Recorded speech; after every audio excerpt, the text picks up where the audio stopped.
have such sights to show you.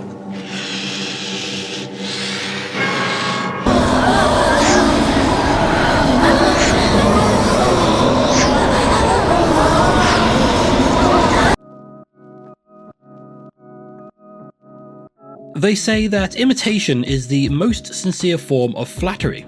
If that's true, then Sony Santa Monica must have been flattered as fuck when Visceral Games, may they rest in peace, released Dante's Inferno. A violent white dude with distinctive red markings, executing unholy creatures with a combination of quick-time events and short-range weapons that can be extended and used as a swinging device, solving light puzzles and graphically murdering all sorts of mythical entities of note, all kicked off because of a dead woman and a dark and mysterious past which is slowly revealed to the player. Dante's Inferno is, in my worthless and unasked for opinion, the ice cream at home to God of War's ice cream from an ice cream man. It is the homework that is copied and changed just enough to be different, but is basically the same thing. This is God of War Does Christianity, and was released 1 month before the long-awaited 7th gen sequel to God of War 2, which is the exact reason why I never bothered with this game until now. I had only 1 month to go before I finally got a resolution to that cliffhanger 3 years prior, and I wasn't going to spoil my appetite by filling up on crackers while waiting for my moussaka. I remember playing the demo of this, thinking that it plays just like God of War, and then barely thought about it since. But that was 15 years ago, which is a terrifying thought in itself. Back then, I saw the God of War releases as an upward trajectory in quality. I mean, I'd only played 2 games, but the second one was better than the first, and I was eagerly awaiting the third and assumedly even better game. So why would I drop 40 quid on some pale imitation? Dante's Inferno was by no means the only game to take heavy inspiration from Kratos and his tale of vengeance. This particular brand of belt-held onion was the style at the time, but I'd argue that Dante's Inferno was putting the least amount of effort into hiding that fact.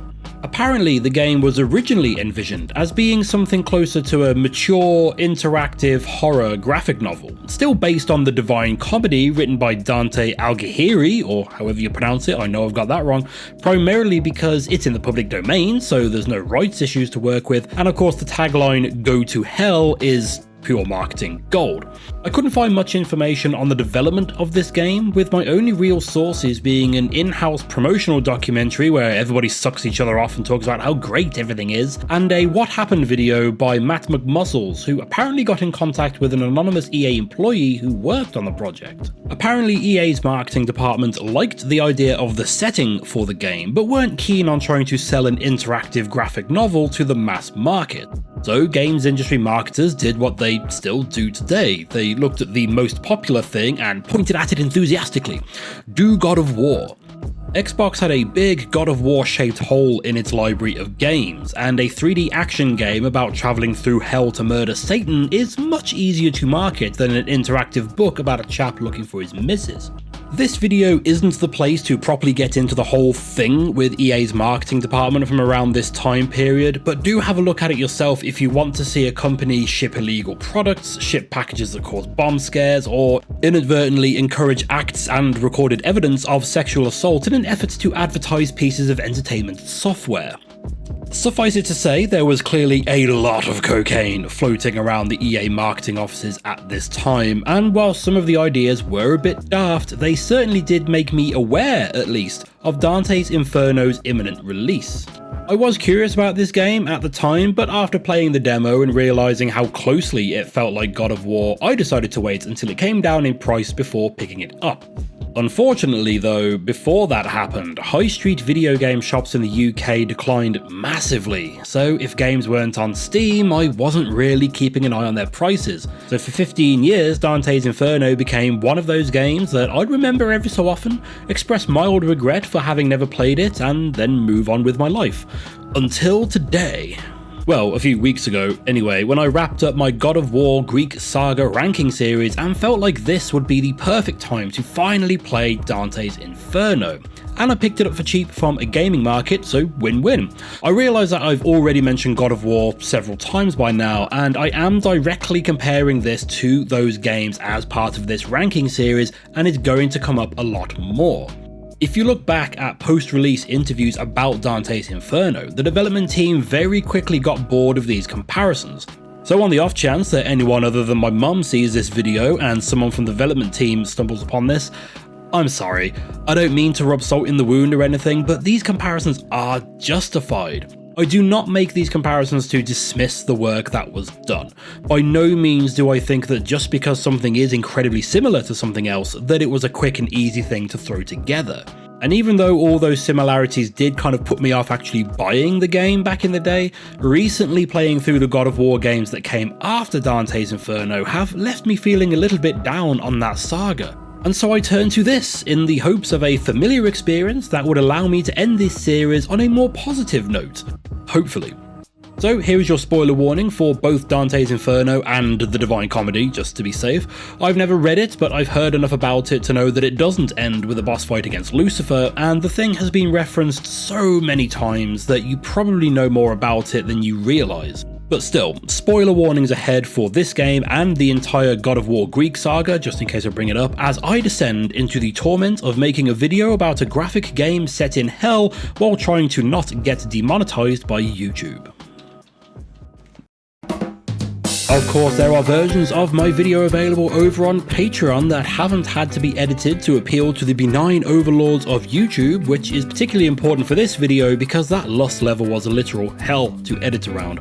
The Patreon members are an exclusive collection of people that get access to those videos, and they also get them earlier than you YouTube lot because I don't have to worry about getting demonetized for accidentally saying or or Patreon membership is the most direct way to support this channel, and 100% of the membership fees I receive goes back into the channel, like buying secondhand PS3 games, or eventually upgrading my computer enough so that we can get some streaming sessions going at some point. Please do pop over and have a look-see if you have suffered enough brain damage to enjoy my content and want to support it, but also liking, sharing, subscribing, commenting, or even just watching these videos helps out a lot more than I think people realise, and I am incredibly grateful for any and all support. I also welcome all criticisms, insults and threats because it's still interaction and it helps the discoverability of this video. Just try and make it clever and witty, could you? Anyway, where were we? Oh yes, this Devil May Cry prequel.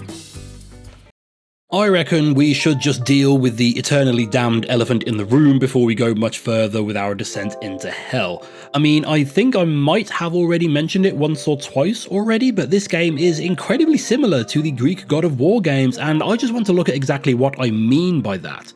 After all, this is a fairly common point made about Dante's Inferno, and I would assume that many people reiterate it without having experienced it for themselves. So is that really a fair comparison? Yes, it absolutely is. Jesus Christ, this is almost a straight reskin. In terms of how this game plays, it is almost identical.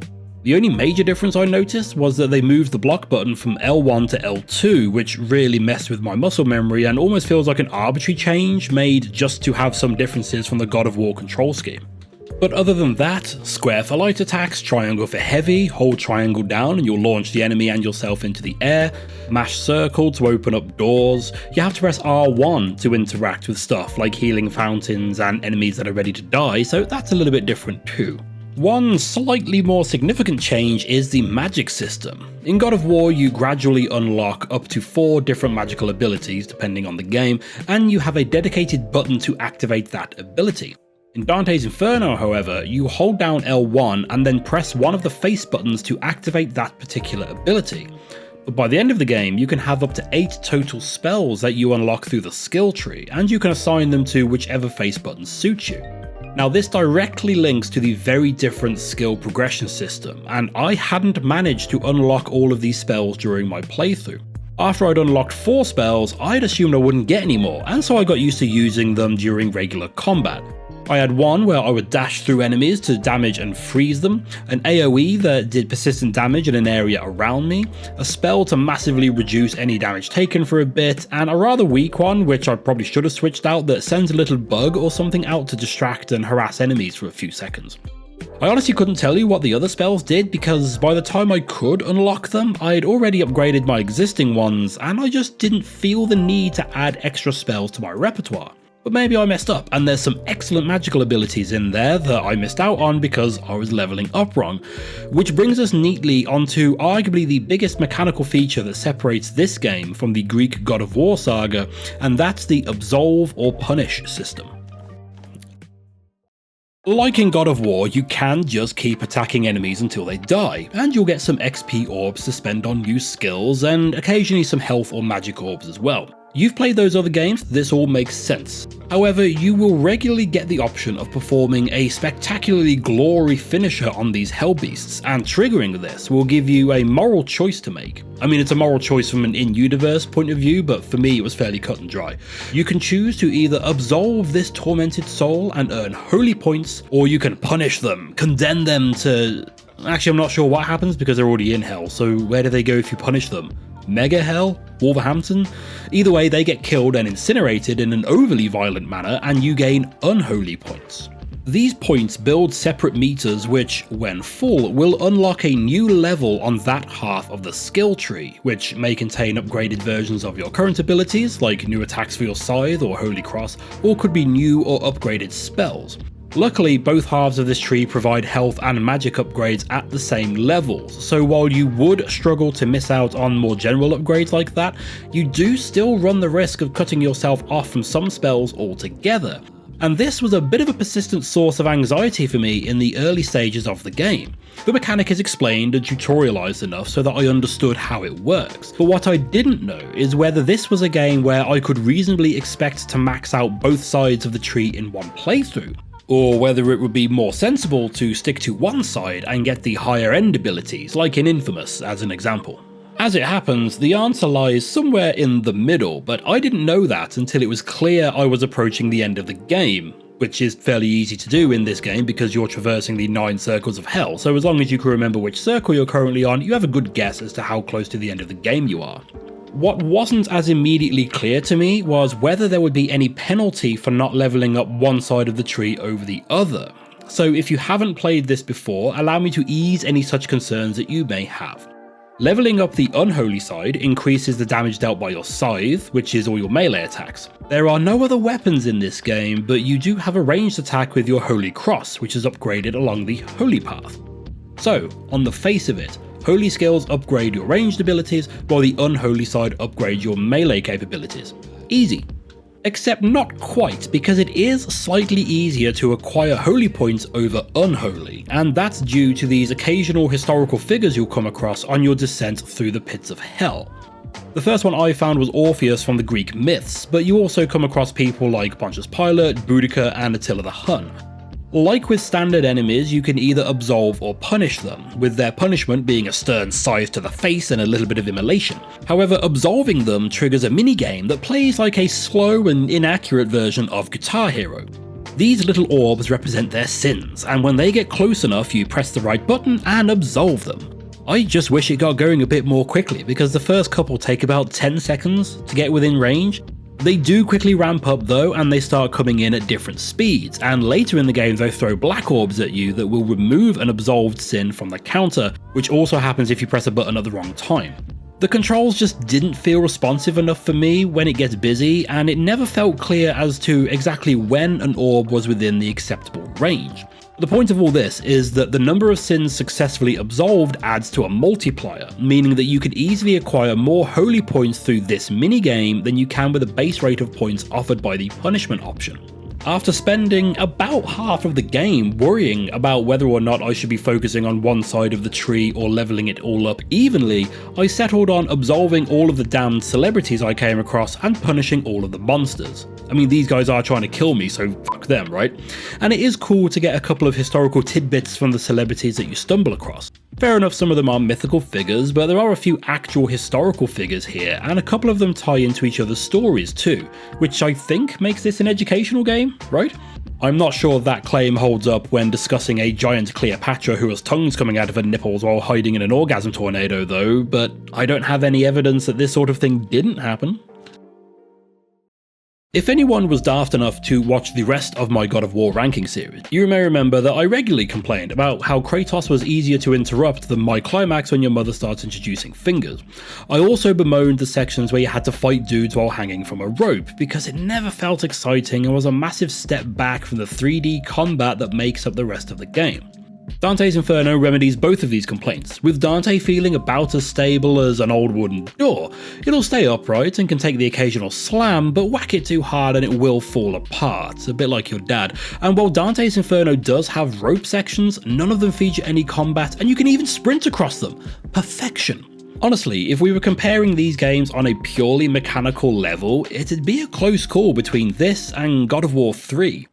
The lack of additional weapons does make the combat occasionally feel samey, and the huge double skill tree did feel daunting at first. But when in play, this stands as an excellent example of a 3D action-adventure game, or spectacle fighter, or character action, or whatever the fuck this type of game is called, and there's no annoying rope combat, and Dante can take a hit without completely falling over. But games are more than just their mechanics. Those mechanics are usually wrapped up in lovingly, or strenuously, crafted art and animation so that we can see what's going on. And my first impressions with how this game looks were very positive. It must be a treat for artists to be given the task of designing environments and enemies set in hell. Now, I'd never claimed to be any sort of expert on religious texts, but my limited understanding is that most of what we think of when it comes to hell and the devil originate in sources other than any actual religious script. In fact, I think most common depictions of hell can trace themselves back to the Divine Comedy, but apparently the Bible in particular is pretty vague when it comes to describing the realm of the damned, leaving it pretty wide open for interpretation, meaning artists could go balls out mental when trying to depict it themselves. I mean, look at some of these things. People like John Martin, who has several pieces which would make excellent heavy metal album covers, tend to stick with the fire and lava motifs that we are all familiar with. But then you have weird shit like this section from The Garden of Earthly Delights by Hieronymus Bosch, which has dudes hollowing out some other guy's bum and making a house in there or something, and I think he's quite enjoying it. And then there's The Mouth of Hell from The Book of Hours, whose artist, I would say, has some strong opinions on cats. One way or the other, I can't quite tell. My point is, imagine if your job is to bring fantastical and otherworldly landscapes to life, and you are given the task of depicting the various circles of hell itself, one of the most evocative realms in history. That sounds like a dream scenario to me, and this particular descent into hell really starts off on a strong foot. Limbo is an excellent introduction to the general vibe that the game will be sticking with moving forward, with souls plummeting from the sky in the background and climbable walls made of screaming tormented souls. I've heard of a wailing wall, but this is ridiculous! The enemy types at this stage of the game make up the bulk of the beasties you'll be facing for the rest of the game, and they're fine, they do their job, there's nothing particularly memorable, but they serve their purpose. The little chaps are just scythe fodder, the bigger horny dudes are a bigger threat, there are flying bastards that can swoop at you from off screen, and eventually we get bigger mini-boss type chaps that you can overpower and control, just like the Cyclopses from God of War. This is all fairly familiar stuff. Unfortunately, these basic enemy types don't change as the game progresses. I was anticipating their visual design to be altered in each circle of hell, to act as a more fitting visual representation of that particular level, but no, these guys just stay the same for the whole game. We do get new enemies introduced across several circles which do just that, like in the second circle, Lust, which again has been a pain in the arse to edit around, so frankly if you're watching this on YouTube then I've likely pulled out all my leg hairs with frustration of keeping them happy. There's plenty of tits in Lust, and these new enemy types that are introduced lean back and produce a giant bladed limb out of their crotch. I think it's Lust, but it might actually be Limbo, where we see these babies with blades for arms. There's a whole mini documentary on the disc about how they got a toddler in to do some of the motion capture for this, but the idea is that this is what happens to babies who die before they get baptized. The boss of this area is Cleopatra, famed for, amongst other things, understanding how easily men can be manipulated with the promise of a nice Here, she is depicted as a big titty goth girl with tongues coming out of her nipples as she battles you within a tornado of orgasming souls. I guess if it was more subtle, it would certainly be less memorable. The introduction to Gluttony features a boss fight with Cerberus, who is depicted here as a giant worm monster with far too many teeth that just makes me uncomfortable to look at. Kind of reminds me of Carth and Frampt actually. Gluttony feels like we're crawling through the innards of some giant unimaginable creature, and later on we have to avoid pits of molten gold as tormented souls struggle to claw their way out of it. There's a new enemy introduced here, this spinning bastard that I found to be much more of a threat than I originally anticipated, but I didn't quite spot the connection to Gluttony theme with the rest of the level. I think it has a bag of coins at the end of its weapon, but I'm not sure exactly how that's gluttonous. I thought this was great, each level having bespoke and distinct elements and enemies that encapsulate and reflect the specific circle of hell they were in, and each area having its own boss encounter too. But unfortunately, it felt like they front-loaded a significant portion of their creativity, because the rest of the game did not carry on with this unique level environment approach. Anger is the next level, and the environments are similar to what we've seen before, but with more black and red. There's not even a boss fight for this one. It's a similar story with Heresy, though we do get new enemies that use magic, which I guess is fitting, as any good Middle Ages Christian will tell you that witchcraft is a big no-no. This level does seem to be built around a giant statue, which I guess could be some false idol or something, but other than that, this area feels very similar to Anger, but more orange instead of red. We then descend into Violence, which is the name of a song I recorded with my old band, funnily enough. This area is more gore focused in theming, with platforms made of exposed muscle and lakes of blood to traverse, though most of it is just black rocks and trees. But the trees bleed blood, so that's pretty violent, right? But then we get to Fraud, which I found to be the most tedious of the levels, which is a shame because the concept of this level is excellent. Fraud is made up of 10 challenge areas, one after the other in a dark room. Visually, this is incredibly boring, but each arena has its own condition for success, along with optional objectives for extra XP points. One of these arenas grants you unlimited magic, for example, which is a nice little power trip. But others might ask you to get a 100 hit combo, or kill a set number of enemies while airborne, or even stay airborne yourself for a set amount of time. You'll gradually lose health, you'll have to protect NPCs, or just keep a single combo going until the timer runs out. I feel like these should have been spread out throughout the game, built upon, and put at the end of each circle of hell. Some circles don't have a boss encounter, so something like this would have been perfect there. I mentioned Anger doesn't have a proper boss fight. Well, what if instead we had to keep a combo going for a set amount of time? An unrelenting barrage of attacks in one giant chain seems like something an angry person would be capable of. What if Fraud was a proper level and ended with the challenge of defeating enemies that could turn invisible, or have some sort of take on the Fool's Idol or Pinwheel fights? I thought these challenges were a really good idea, but it felt like a massive slap to the pacing of the game as I had to stop and grind out 10 combat arenas one after the other, all in the same repetitively bland environment. The final circle, Treachery, does stand out from a design standpoint because it's an ice level, which is at least referential to the frozen lake from the source material. While an ice level might not exactly be original or unique, it at least stands out from the past few levels, which have all felt like colour palette swaps of the same environments.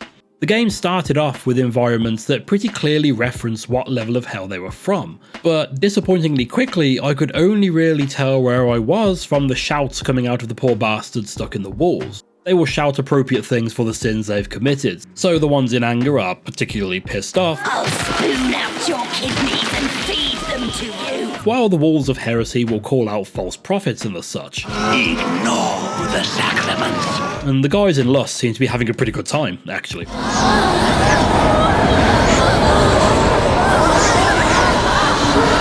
I think a big factor of my disappointment with the environmental variety are these big cliff sections that bookend most circles. Several images depicting the 9 circles of hell will show each level as a physical layer surrounded by cliff faces, and you have to traverse these in this game. Thing is, there's apparently only so much you can do with wall swinging, so we have to repeatedly swing across walls and cut giant chains to progress to the next level. Again, there's nothing wrong with this in itself, it just happens so much, and I feel confident in making an objective statement by saying that these are the most bland parts of the game, both in terms of visual design and mechanical involvement. Like with the rope combat in God of War, they have taken a strong 3-dimensional combat engine and forced it into a 2D navigational challenge. Just like role-playing with your mom, I get that it's on theme and true to the source material, but I'd rather not have to go through all this every time I just want to get a little bit deeper. So mechanically, the game is rock solid, and one of the better 3D action combat games I've played, or whatever you call this sort of thing.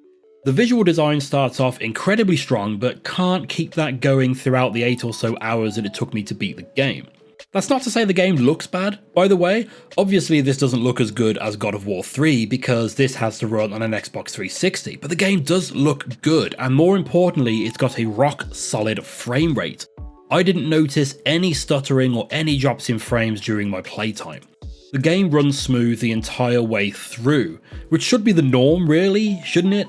I've said in previous videos that while I'd prefer everything to run at 60 FPS, anything is fine as long as it's stable. According to the back of the box, Dante's Inferno runs at 720p, which I guess would have been annoying 15 years ago if you just brought a brand new 1080p HD TV, but if that drop in resolution means we get gameplay as smooth as this, then I'm all for it. You can stick your particle effects and texture lighting up your ass if your game slows down every time something blows up. We don't need realistic horse testicles, we need stable frame rates. Focusing on that might help to keep the costs of developing games down too. Just a thought. Well, I really went off on a tangential rant pretty quickly there, didn't I? Anyway, the game looks great despite the environments and enemy designs getting a bit repetitive, and the thing plays really well, which I think leaves us with two big elements when comparing it to the God of War Greek saga. That's the story and the boss fights. The story of Dante's Inferno is indeed based on the Divine Comedy, but in that I think Dante is a philosopher or something like that, being guided through hell by Virgil to find his missus. In the game, however, Dante is a Crusader knight who, at the start of the game, we see return home from crusading to find his Mrs. Beatrice dead, her soul being carried away by Lucifer before giving chase into the pit. Where the game differs from the source material is that Dante is an incredibly efficient combatant who carves a bloody path through the forces of hell, slowly deconstructing the entire structure of the afterlife as he marches forward to rescue the love of his life. The opening scenes of this game, however, are a bit confusing to me, and I'd really appreciate it if someone could clarify the order of events here for me. The game opens with a pre-rendered cutscene of Dante alone in the woods, seemingly outside of the besieged city of Acre, stitching a red tapestry into his chest to make the shape of a crucifix. There are three types of cinematics in Dante's Inferno. There's pre-rendered, like this one here, there's in-engine, like this one, and then there's the tapestry animations, which look like this. I know there's an anime film based on this game, but I've not watched it, and it looks like both this and the game came out at around the same time, so I'm not sure why they didn't get the anime team to make these cutscenes too. Though, truth be told, I prefer the animation style of these cutscenes and would rather have seen a film done in that style. Anyway, these cartoon cutscenes are where Dante's past is slowly revealed, so I guess the idea is that he's literally wearing the sins of his past on his chest in an attempt at atonement, but what I don't get is how he came to find himself doing this. It's slowly revealed to the player throughout the game that when Dante was called up to join the Crusades, he promised Beatrice that he wouldn't cheat on her, and he and her brother Francesco went off to the Holy Land to take part in a bit of ethnic cleansing. Along the way, a bishop promises the soldiers that they will be absolved of any sins committed during their crusading, which they both accept and go off to commit some pretty nasty acts. During the siege of Acre, the soldiers are ordered to guard the prisoners so that they can be used as a bargaining chit, and a slave girl offers to fuck Dante in exchange for her and her brother's freedom. Dante agrees because the bishop gave him a golden ticket to sin to his heart's content. He still feels bad about it though, and from what I can tell he gets angry at himself for his lack of self-control, and then proceeds to defy the king's orders and starts slaughtering prisoners, because they worship God differently and are therefore less than human. Francesco takes the blame for this massacre, seemingly to allow Dante to return to Florence to look after Beatrice, and he is sentenced to death by hanging, meaning Dante has broken two promises in one day, one to look after Francesco and the other to not bone anybody. This final flashback cutscene ends with Dante seemingly giving up the crusade and going home. But we start the game in Acre, with Dante in his Crusader uniform cutting down escaped prisoners. He then gets unceremoniously killed by an assassin sauntering up behind him and stabbing him in the back. The Grim Reaper turns up to take Dante's soul to hell, who has now realised that the bishop from earlier was talking out of his arse, just like most conservative talking heads. I'll come back to this boss fight, but Dante kills the Grim Reaper and takes his scythe, and we then see him return to Florence with that tapestry stitched to his chest. So what's the timeline of events here? Did he flee Acre after Francesco was executed, but stopped on his way to kill a few more prisoners? He then stopped outside the city to mutilate himself with some upholstery depicting his sins, including all the promises he broke on the way back to see the woman he loves? The imagery of that tapestry is impactful, there's no denying that, it is a striking image. But it feels like they started with this and then worked backwards to try and fit it into the story, and I just don't think that it works. Other than this first cutscene, it serves purely as a way to transition into the flashback cutscenes. It doesn't make much sense why he would do this to himself, and I know Beatrice has got her own shit going on during all this, but she doesn't even question where he got this tapestry from. I mean, did he make the whole thing? Did he sit there in the woods and stitch out his backstory, including parts of his childhood, before threading it to his skin? It really does feel like they needed a prominent red marking on his skin because Kratos has that and Kratos is popular.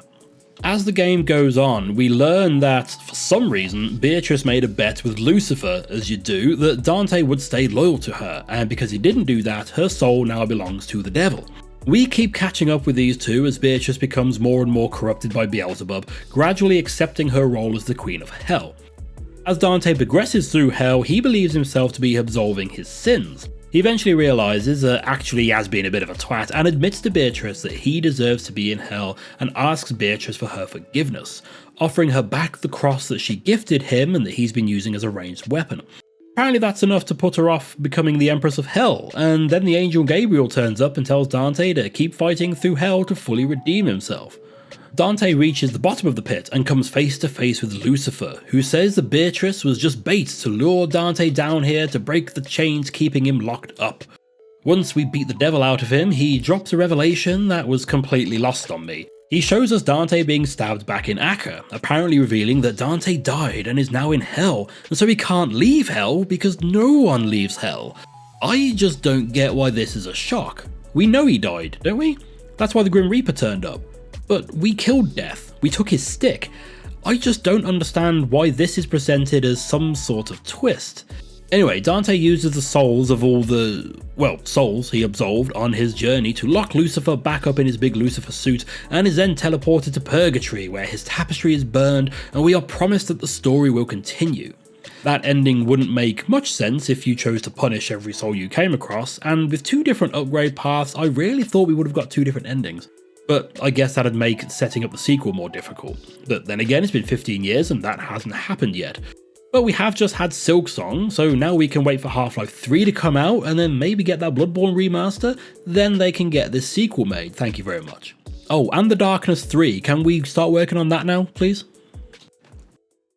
I didn't think too much of the story here. I mean, I didn't come to this expecting the story to be the main focus. People bought this game because you have to fight your way through hell. The story is just there because we need some reason to go through all of that, I guess. Like I mentioned at the start, there are direct comparisons to the first God of War, as the backstory of the protagonist is gradually revealed to us over time, and he has a big red mark on his body and he's upset about a dead woman.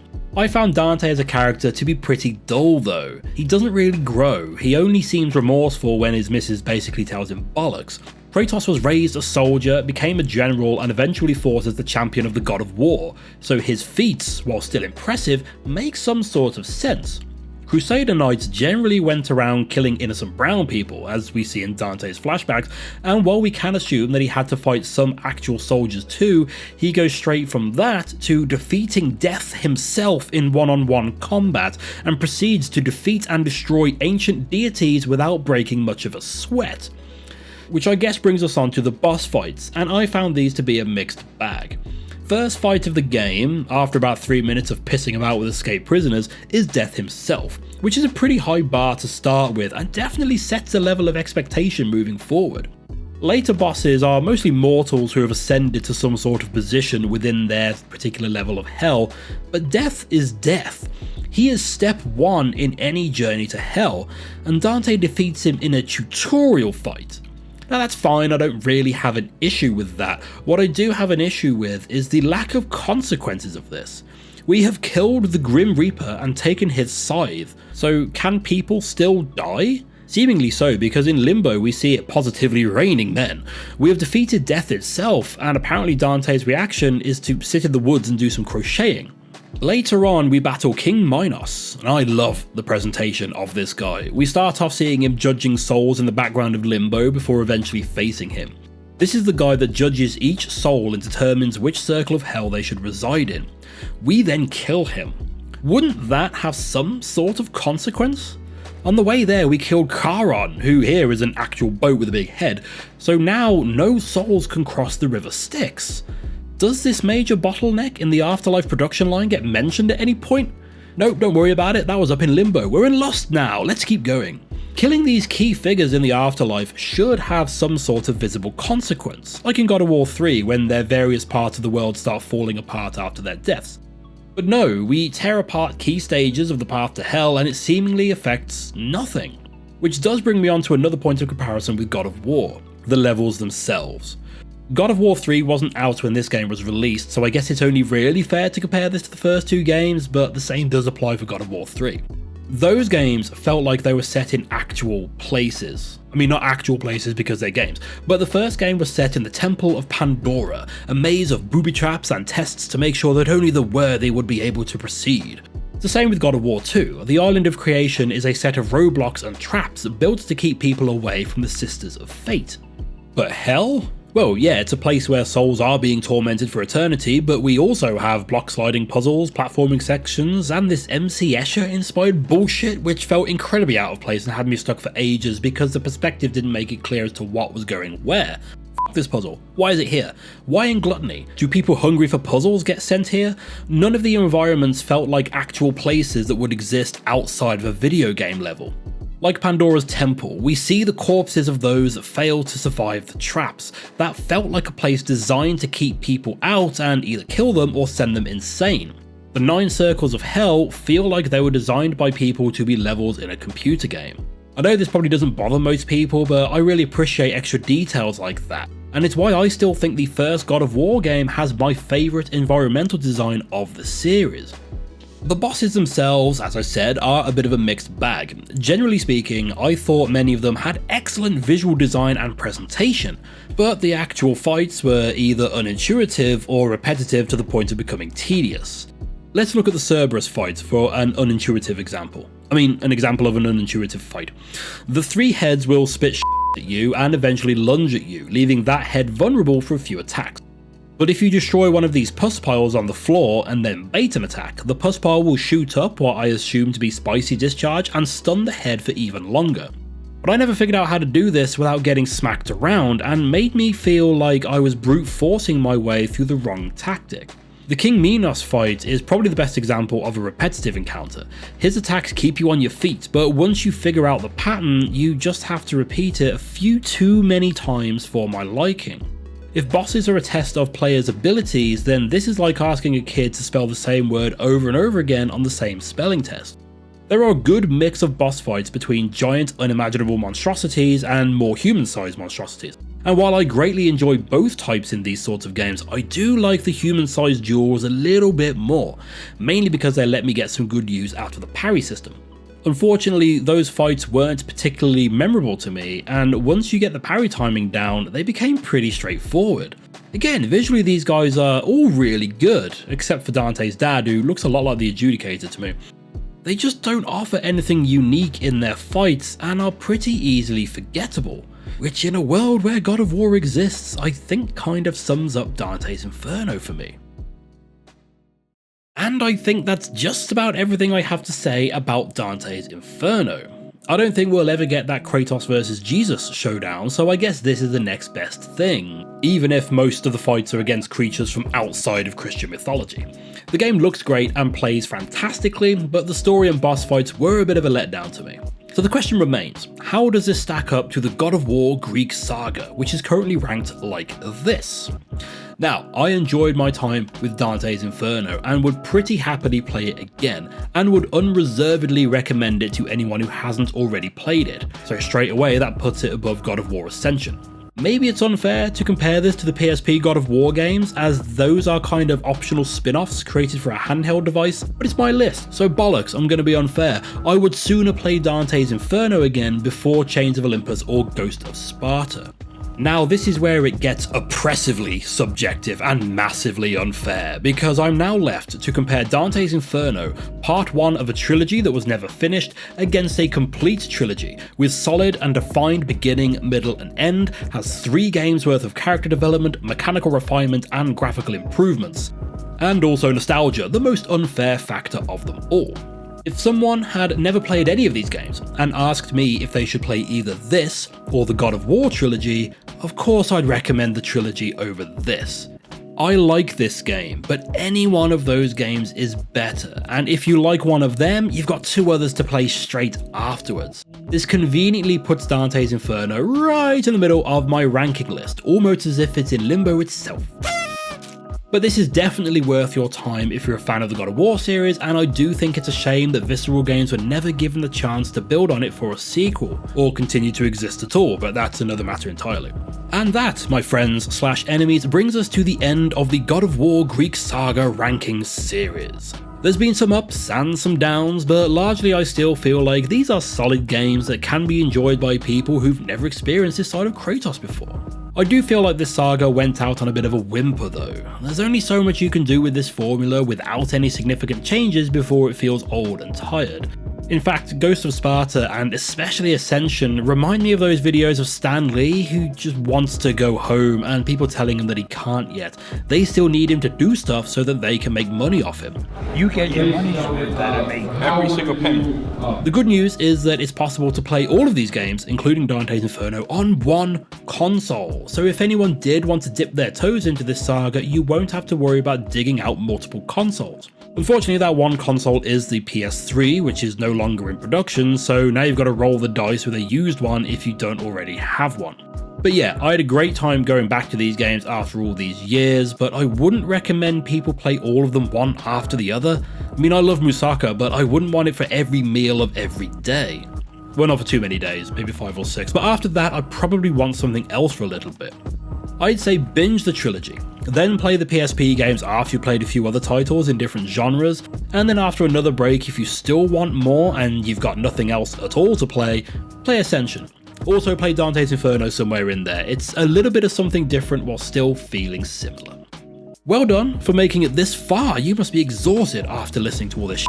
Once again, a big thank you to the Patreon members who, again, get early access to the uncensored versions of my videos, the director's cut, if you will, in return for their immense generosity in financially supporting the channel and allowing me to go to gaming markets to buy these old games. Literally 100% of any money this channel makes goes directly back into it, because it's set up as a proper business and I don't take a wage, so if I spend any money on anything else, it's technically embezzlement and I could get in trouble. So please do consider joining the Patreon if you'd like to support the channel and the nonsense I publish on it, but again, just commenting, liking, sharing, or even just watching to the end really helps get this out to more people and generates a bit more of a conversation in the comments.